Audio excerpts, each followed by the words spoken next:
مدان غم دی وخوړم د عشق په لاره چې راتلم د عشق په لاره چې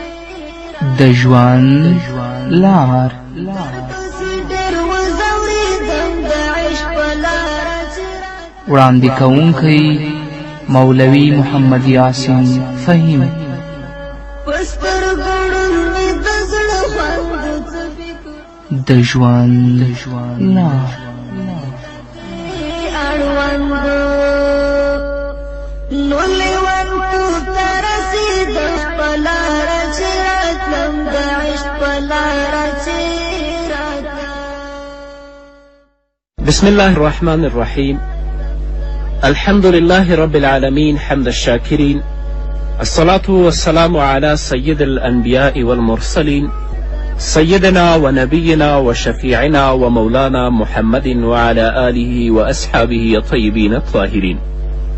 قدرمنو اوریدونکو د ژوند د لارې د خپرونې مینوالو سلامونه او نیکې هیلې مې ومنئ. ستاسو روغتیا او خوشحالي د پاک رب نه غواړم. دا دی زه محمد یاسین فهیم د ژوند د لارې د خپرونې په وړاندې کولو کې ستاسو په خدمت کې یم، په دې هیله چې دا خپرونه ستاسو د پام وړ وګرځي. زموږ د نننۍ خپرونې موضوع بیا هم ځانګړې شوې د سود مسائلو ته. په مخکینۍ خپرونه کې ځینې مسائل د سود په هکله تاسو ول، په نننۍ خپرونه کې هم زه غواړم چې په دې مسئله باندې څه نه څه وضاحت وکړم.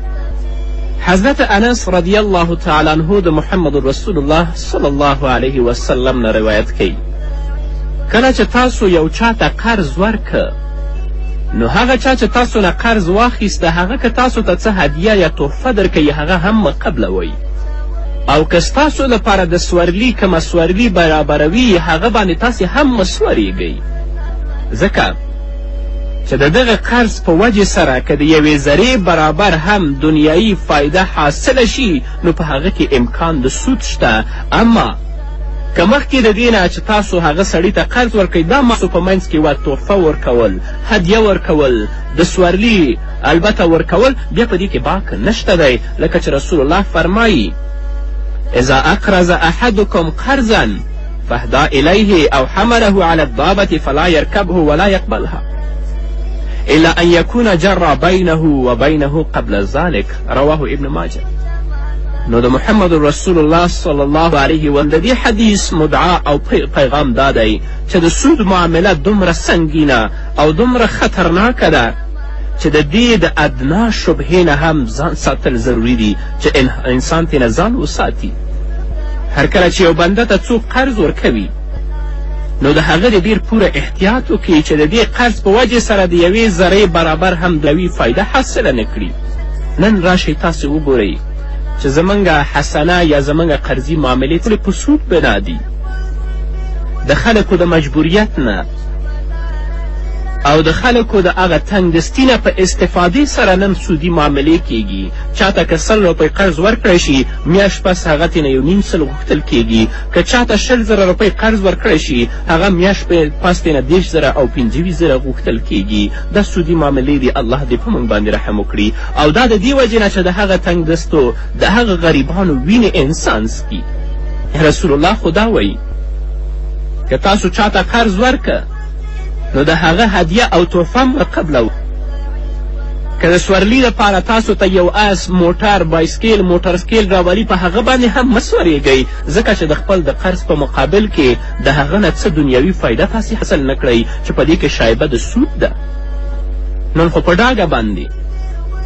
پیسې ورکړي او د وخت تېرېدلو پس د هغه نه هغه پیسې 2 چند او 1.5 چند غواړي. الله رب العزت دې خلکو ته زموږ سره هدایت وکړي. او بل پیغام چې د محمد رسول الله صلی الله علیه وسلم په دې حدیث کې دی هغه دا دی چې چا سره تاسو یوه نیکي کوئ په هغه باندې احسان مندي او منتګزاري مه کوئ.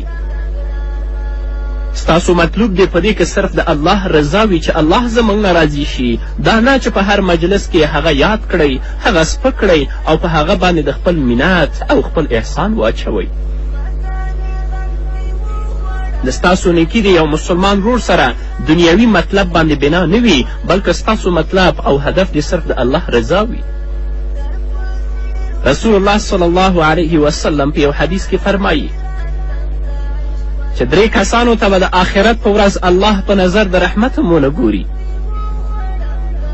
او الله به هغوی سره خبرې ونه کړي او الله به هغوی د ګناهونو نه پاک نه کړي او دوی لپاره به دردناک عذاب وي. صحابه و کرامو چې کله د رسول الله صلی الله علیه وسلم نه دا خبره واورېدله نو صحابه و کرامو ویلې چې خابوا و خسروا من هم یا رسول الله، دوی خو ذلیله او رسوال شول. یا رسول الله دا څوک دي چې الله به ورسره خبرې نه کوي، الله به په نظر د رحمت هم ورته نه ګوري او الله به دوی د ګناهونو نه هم نه پاکوي او دوی دپاره به دردناک عذاب وي. من هم یا رسول الله دا څوک دي؟ رسول الله صلی الله علیه وسلم ورته فرمایي چې یو په دیو کې منان دی. منان هغه چاته ویلی شي چې خپل یو مسلمان ورور سره څه نیکي کوي او په هغه باندې بیا مینتداري کوي، په هغه باندې احسان کوي. نه هر احسان او هر نیکي چې یو مسلمان ورور سره کوي هدف او ستا د مطلب په هغه کې صرف د الله رضا وي، دا نه چې په هغه باندې ته مینتداري وکړي. نن زکات هغه چاته ورکوي چې سبا د هغه نه کار اخلي، صدقات هغه چاته ورکوي چې سبا د هغه نه استفاده کوي. دا منت دی. دې سړي ته به الله نه ګوري د آخرت په ورځ باندې په نظر د رحمت، الله به خبرې هم ورسره نه کوي. نو چاته چې ته قرض ورکوي د هغه د تنګدستي نه استفاده مه کوه. حتی رسول الله وایي چې څه هدیه تاته راوړي هغه مه قبلوه.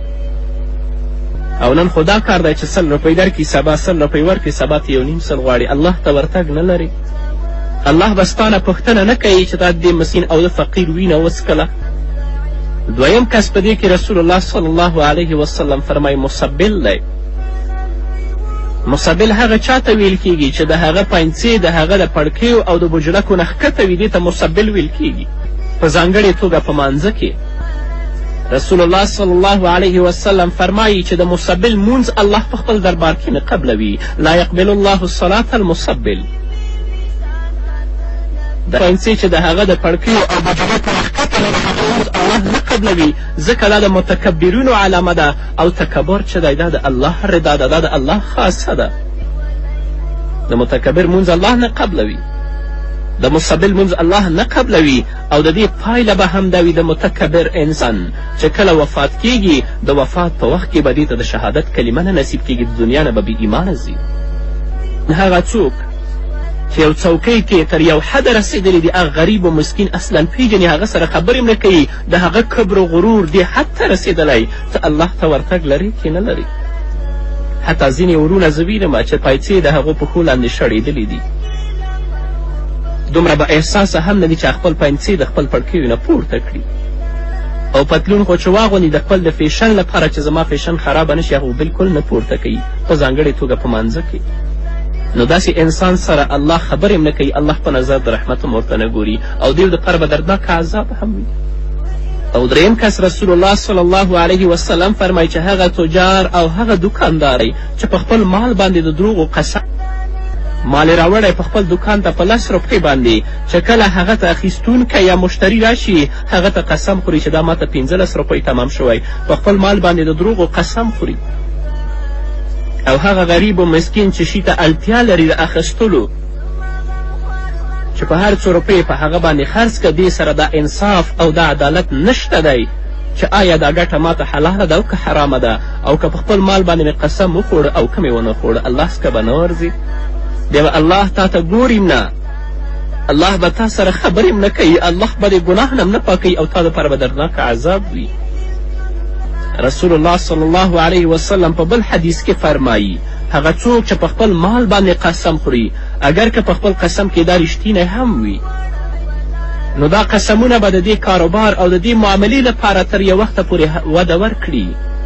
کاروبار به سم شي، خو وروسته به الله داسې آفت پرې راولي، داسې به برباد کړي چې دا به پوهیږي هم نه چې کوم ځای نه زه تباه شوم. ننو قدرمنو اوریدونکو مسلمانانو ورونو خویندو په هر وخت کې الله ځان سره حاضر وګڼئ، په هر وخت کې د الله نه ویریږئ، د خپل ژوند د الله له رضا لپاره صرف کړئ، د خپل ژوند د محمد رسول الله صلی الله علیه وسلم د رضا لپاره صرف کړئ. د ژوند دنیا ژوند محدود دی، تیر به شي، بیا به د الله په حضور کې درېږئ او الله به ستا نه پوښتنه کوي. الله رب العزت دې په موږ باندې رحم وکړي. همدارنګه په بل حدیث کې حضرت عبدالله ابن مسعود رضی الله تعالی عنهما د رسول الله صلی الله علیه وسلم نه روایت کوي رسول الله فرهغه څوک چې د سود معاملې کوي د سود کاروبار کوي اگر که په ظاهره زموږ سترګو کې هغه ډیر ښکاري او تر یو وخته پورې به ډیر وي لکن د هغه عاقبت او د هغه انجام چې دی هغه کمښت دی د هغه عاقبت او د هغه انجام چې دی هغه کمښت دی الله به په دردونو په مصیبتونو کې گرفتار کړي نن خو دا پرېږده چې د سود معاملو لپاره د دې وطن نه بل وطن ته سفرونه کوي او د سودخور چهرې ته کتل کیږي نه د الله په غضب او د الله په لعنت باندې گرفتار وي نه قدرمنو اوریدونکو راشئ خپل اولاد دپاره خپل ځان دپاره د رزق حلاله لار ولټوئ د رزق ډېرې پراخې لارې دي هغه څوک چې الله ته متوجه شي د الله نه حلال رزق غواړي او د اند شي الله به د هغو لارو نه دې ته رزق ورکړي چې دی بلکل ګمان نه کوي من حیث لا یحتسب الله په خپل کلام کې ویلي دي نو رسول الله وایي چې ربا او سود و ان کسوره اگر که ډیر دی فإن عاقبته تصیر الی قتل د هغه انجام کمښت دی نو که د عاقبت نه مراد اخروي انجام واخیستلی شي دا هم ظاهره خبره ده په دې کې شک نشي کیدلی په دنیا کې هغه چا چې د سود معاملې کړي مال به ډیر زیات وي خو په آخرت کې د هغه انجام کمښت دی دا مال به ټول د دې دپاره وبال او د دې د غاړې عذاب وي په دنیا کې خو ښه مالدار دی په آخرت کې به مفلس وي د الله په حضور کې به وله او دا مال نه به اژدهار جوړي د دې په غاړه کې پروت هغه به ورته وایي انا مالک و انا کنزک زه ستا مال او ستا خزانه یم چې په سود دې ګټلی یم او زکات دې نه دی ورکړی رسول الله صلی الله علیه وسلم په بل حدیث کې فرمایي صحابه کرامو ته آیا تاسو پوهیږئ چې مفلس څوک دی حقیقي مفلس څوک دی رسول الله ته صحابه کرام فرمایي چې مفلس په موږ کې هغه څوک دی چې هغه سره درهم و دینار نه وي رسول الله وایي نه زما د امت مفلس به هغه څوک وي چې په آخرت کې به د الله په حضور کې ودرېږي هغه به په دنیا کې منظور هم کړي روجې به یې نیولي زکات به یې ورکړی حج به یې کړی صدقات به یې کړی خو د دې تر څنګ به یې د چا مال په ناحقه باندې خوړلی د دې تر څنګ به د چا غیبت کړی وي چا پس کړی وي سود به یې کړی وي او څوک به یې ناحقه ډبولی او چاته به یې ناحقه شکنځل کړي وي نو الله به هغه ټول راوغواړي د دې انسان نیکیانې به الله واخلي هغو ته به یې ورکړي داسې وخت به راشي چې د دې انسان نیکیانې به ټولې ختم شي خو د خلکو حقوق به پر دې باندې پاتې وي نو الله رب العزت به د هغو بدیانې او د هغو ګناهونه راواخلي دې ته به یې ورکړي دا به مستحق د جهنم وګرځوي او هغه به مستحق هغه خلک به مستحق د جنت شي جنت ته به ولاړ شي نو رسول الله وایي ربا اگر که سود په دنیا کې معامله ډیره زیاته د مالدار به شي خو د هغه انجام کمښت دی د الله په حضور کې به مفلس ولاړي او د دنیا دا مال به د ستا په غاړه کې وبال او اژدهار به ترې جوړي او درته به وایي تا بچي چې انا مالک و انا کنزک ستا هغه مال او خزانه یم چې تا په دنیا کې زه په سود ګټلی یم او زکات یې نه دی ورکړی رب العزت دې په موږ او تاسو باندې ټولو باندې رحم وکړي او الله دې توفیق راکړي چې د خپل ځان لپاره خپل کورنۍ دپاره خصوصا په خپلو بچو دپاره حلال رزق وګټو دا نه چې د هغو نشو نما په حرامو پیسو په حرامو رزق باندې وشي بیا به د هغه اولاد نه ته څه امید ولري رسول الله وایي هغه بدن چې د هغه نشو نمو په حرامو باندې وشي هغه ته جهنم ډیر غوره دی د دې نه چې هغه جنت ته ولاړ شي او په هغه باندې جنت حرام دی او جهنم پې واجب دی او په حرامو پیسو دی چې جامې اغوستي ستا په ځان کې دي تر څو چې هغه ستا په بدن کې دي ستا مونځ د الله په حضور کې نقد الله دې په موږ او تاسو ټولو باندې رحم وکړي قدرمنو اورېدونکو د خپرونې په دې وخت کې راځو لنډې دمې ته د دمې نه وروسته زموږ خپرونه دوام لري په دې هیله تاسو هم زموږ ملتیا وکړئ درپسې ډېر وځورېدم د عشق په لاره چې راتلم د عشق په لاره چې وعده مې وخوړم د عشق په لاره چې راتلم د عشق په لاره چې راتلم درپسې ډېر وځورېدم د عشق په لاره قدرمنو اورېدونکو بیا هم زموږ سلامونه او نیکې هیلې ومنئ په دې هیله چې تر دې دمه تاسو زموږ ملتیا کړې وي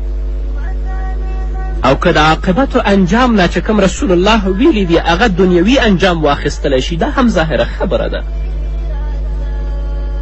ځکه هغه انسان چې په دنیا کې د سود په معاملې باندې ډیره دنیا وګټي، لکن بیا به هم الله رب العزت په هغه باندې دنیا کې داسې زوال راولي، داسې زوال به الله پرې راولي لکه څنګه زوال چې الله په قارون باندې راوستی دی. ډېر داسې واقعات شته چې یو سړی د سود په ذریعه باندې خپل دولت ته وده ورکړي، ډېر پیدا کړي، او د هغه دولت لکه د قارون دولت جوړ شي. نو یا خو به د دې سړي په ژوند کې یا د دې د مرګ نه پس د هغه د اولاد په ژوند کې الله داسې واقعه او داسې حادثه راولي چې د هغه ټول حساب او کتاب او مال به الله تباه کړي. تاسو به هم لیدلی وي د دنیا د ګټلو مقصد او هدف څه دی؟ حقیقي راحت، عزت او احترام. او سودخور انسان به راحت هم نه لري، سودخور انسان به عزت هم نه لري، سودخور انسان به احترام هم نه لري، او سودخور انسان به بالکل رفاه نه محروم وي. هغه په ټولنه کې بې عزته بې احترامه طبقه خلک دي. په کومه ټولنه کې یا په کوم کلي کې چې سودخوره انسان وي هغه تاسو ته به معلوم وي چې د ټولو خلکو په سترګه کې هغه سپک ښکاري، د خلکو په سترګه عزته ښکاري، هغه د احترام نه محروم دي. نو ځکه رسول الله وایي چې ربا او سود اگر که په دنیا کې و ان کسره، اگر که په دنیا کې ډیر مال دی او ډیر زیات مال یې ګټلی، خو لاکن د هغه عاقبت کمښت دی. ځکه د مال حقیقي مقصد دا دی چې په دنیا کې راحت ژوند وکړي، د عزت ژوند وکړي، د احترام ژوند وکړي، خو سودخور انسان د حقیقي راحت، د عزت او د احترام نه بالکل محرومه دی. د ټولو خلکو په سترګه کې هغه سپک ښکاري، او د الله حضور چې دربار ته ورځي هغه به بیل حساب دی چې الله ورسره څه کوي. د یو سودخور انسان که د سود کاروبار په ذریعه باندې هر څومره دولت پیدا کړي، خو د دولت د حقیقي لطف او ثمرې نه به هغه همیشه دپاره محرومه وي. ځکه الله وایي یمحق الله الربا و یربي الصدقات. هغه څوک چې د سود معاملې کوي، د سود په معاملې به الله د دې هغه څوک چې صدقات کوي، زکات ورکوي د خپل مال نه، الله به د هغه مال ته وده ورکړي، د هغه مال کې به زیادت راولي. نو قدرمن اورېدونکو راشي دا د سود معاملې پرېږدئ، خپل ځان هم مه تباه کوئ، خپل اولاد هم مه تباه کوئ، او د خپل ژوند هم مه تباه کوئ، او ځان د خلکو په سترګو کې سپک هم مه ګرځوئ. تاسې د سودخور چهرې ته وګورئ، کتلی شئ ورته، د هغه کورنۍ ته وګورئ، اولاد به په قسمه قسمه او په ډول ډول مصیبتونو، کړاوونو، دردونو کې گرفتار وي. الله دې په موږ باندې رحم وکړي. همدارنګه حضرت ابي هریره رضی الله تعالی عنه د رسول الله صلی الله علیه وسلم نه روایت کوي چې رسول الله فرمایي لا یأتین علی الناس زمان لا يبقى أحد إلى آكل الربا فإن لم يأكله أصابه من بخاره ويروى من غباره. رواه أحمد و ابو داود و نسائی و ابن ماجه. حضرت ابي هریره رضی الله تعالی عنه د رسول الله نه روایت کوي چې رسول الله وفرمیل چې داسې زمانه به راشي چې هیڅ څوک به باقي نه وي، هیڅ سړی به نه وي مګر سودخور به وي. که دی په خپله سود نه خوري مستقیم، خو د سود بخارات او د سود ګرد و غبار به په هغه باندې پریوزي. رسول الله صلی الله علیه وسلم د دې حدیث نه مطلب دا دی چې د سود دروازه به دومره عامه او دومره چې هیڅ څوک به د دې نه محفوظ نه پاتې کیږي. د دې نه پکار ده چې هر هغه څوک ایمان والا دي، تقوا والا خلک دي چې په دې باره کې هغه ډېر ویښ او بیداره اوسي او خپل ځان د دې لعنت نه محفوظ وساتي. زموږ زمانه هم دغه زمانه ده. که ته د سود نه ځان ساتي او د دې سود لعنت نه ځان بچ ساتي، خو چې د خپل کورنۍ دپاره د خوراکي سامان یا د اغوستلو جامې د یو دوکان نه اخلي، نو د هغه دوکاندار کاروبار به یا بالواسطه یا بلا واسطه د سود سره تړلی وي. ډېر مشکل دی. لکه په یو ځنګل کې 100 ونې دي چې په هغه یو کم 100 باندې د هوا وچلیږي او په یوې دې نه چلیږي، دا ډېره مشکله خبره ده. نن زمانه هم دا زمانه د الله نه د محفوظتیا او د خپل د حفاظت دعا غواړي چې الله دې موږ ته بچ وساتي، زموږ کورنۍ دې الله دې بچ وساتي. نن ورځ زموږ په ټولنه کې، زموږ په وطن کې یو بانک د سود افتتاح کیږي، یو بانک خلاصیږي، او دغه مسلمانان دي چې دې بانکونو ته وده ورکوي، یا خو سرمایه نه لري.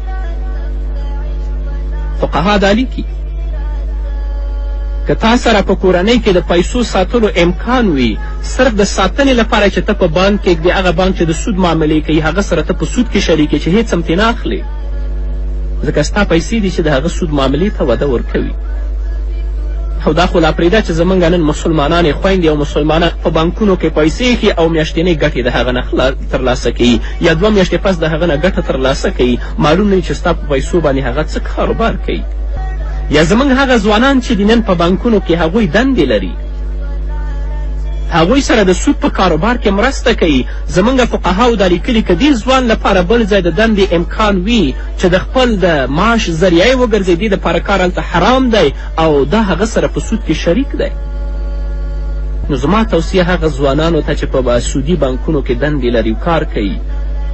دا ده چې ځان دپاره او د خپل کورنۍ دپاره د حلال رزق لاره ولټوئ. په دې هڅه کې اوسئ ځان دپاره بله لاره د رزق پیدا کړئ. ته په دې هڅه کې نه خوشحاله چې په بانک کې ماته ډېره پیسه راکوي، د سود معاملو ته وده ورکویم، نو هغه سره ته په سود کې شریک یې. نن که د ستا معاش او د ستا وظیفه اوچته د پیسې ډېرې دي، خو د هغه عاقبت د رسول الله په وینا باندې کمښت دی. په دنیا کې به مفلس په آخرت کې به مفلس وي. خیر چې اوس ته دنده لرې، هلته د بلې دندې په هڅه کې اوسه. کوشش کوه چې د دې لعنتي سود معاملو نه ځان خلاص کړې، یا دې سره چې ته په مرسته کې د دې نه ځان خلاص کړې.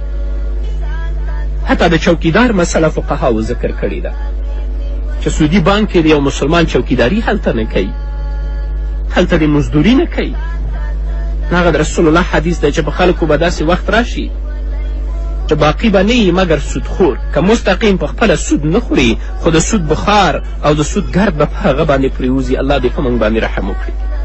تر حد امکانه پورې ځان بچ ساتئ. دا خو لا پرېږده سود دپاره سفر مه کوئ، معاملې مه کوئ، چا ورکوئ قرض، د هغه نه میاشت پس کال پس ډېرې پیسې مه غواړئ، که نه د الله په عذاب کې به ته او ستا کورنۍ او الله ټول ګرفتار وي. بیا به د چغې وهې او اواز به دې څوک نه اوري. په هر وخت کې الله ځان سره معی وګڼئ، د الله نه ویرېږئ چې الله رب العزت په موږ او زموږ په کورنۍ او په اولادونو باندې رحم وکړي. قدرمنو اورېدونکو، دا وه زموږ نننۍ خپرونه چې ستاسو درانه حضور ته وړاندې کړه. تر بلې خپرونې پورې چې زه بیا هم ستاسو درانه حضور ته راځم، تاسو ټول په پاک رب سپارم. پاتې ژوند او پاتې ورځم نیکمرغه، پاک الله مو مل شي. وإن وزيدم بعشق لا رتيراتم بعشق لا رتيراتم مداني غمدي وخرم بعشق لا رتيراتم بعشق لا رتيراتم در پاسی دیر وزوریدم بعشق لا رتيراتم بعشق لا رتيراتم زما غم خوار جانا اوس می بیل نکړې لزانا دا بطری زیرا تګرانا زما غم خوار